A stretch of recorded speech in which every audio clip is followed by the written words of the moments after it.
day for the biggest stories, and if you were in Atlanta in the United States this year, that story was E3.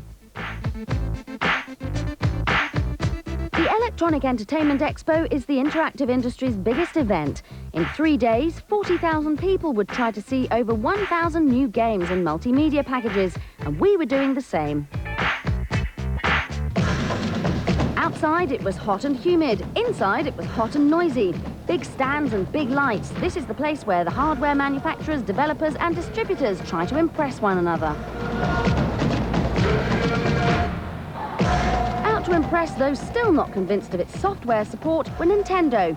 Things may have been difficult since the 64-bit console's launch, but titles not from the Japanese giant were now everywhere, including Mortal Kombat 4 and the mysterious Mission Impossible. Nintendo's own Banjo-Kazooie and Conker 64 were nearly complete, but getting the most attention was The Legend of Zelda. The fantasy adventure had been one of the earliest titles developed for the N64. Then again, you should never rush gaming genius. It was Mr. Miyamoto who wanted to get it right, so he's taken his time to create this game. You're going to see Link age from a young boy to a teenager. You'll see night change into day as you play through the game. There's just a lot of effects, and it's really starting to take advantage of the full power of the N64. On an even bigger stand, Sony was showing that the PlayStation's success wasn't slowing down. Tekken 3 was pleasing those who liked things dark and deadly, but it was a little dragon called Spyro who was giving Mario cause for concern. It was something that people said we wouldn't be able to do. Everyone said they saw Mario 64, and they saw sort of the 3D, beautiful, free-roaming style game that it was, and said, no, the PlayStation will never be able to do that. And we love proving people wrong. Deciding not to prove the hype, at least on the show floor, was Sega. Among the arcade machines and PCs were many hoping to see the Saturn II, now called Dreamcast, but only a lucky few were allowed to see it in action. We're going to launch Dreamcast in the US and Canada in fall of '99, so it's too soon to be showing the entire system to the public. Our focus right now is building support among the development and third-party and retail communities so that we can have all those systems in place to build into the launch.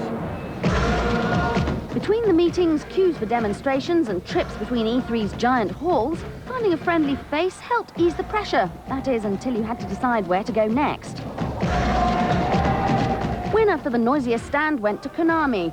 Built like a military compound and guarded just as tightly, this was home to Metal Gear Solid. Nearing completion, it had already been hailed as a classic, and visitors weren't about to disagree. Visitors of a different kind are at the centre of the X-Files. Fans of the TV series couldn't wait to see their heroes become interactive, thanks to the involvement of creator Chris Carter. He was the one who created the story for the interactive piece. He and his writers actually wrote the script, and it was Chris who convinced David and Jillian that they should be in the X-Files game. We're here to help you. I don't know that I need any help. Who are you? Eidos Interactive's own heroine, Lara Croft, was looking to please her fans with the third in the Tomb Raider series. But it was another world and another hero called Cutter Slade, who many thought her match.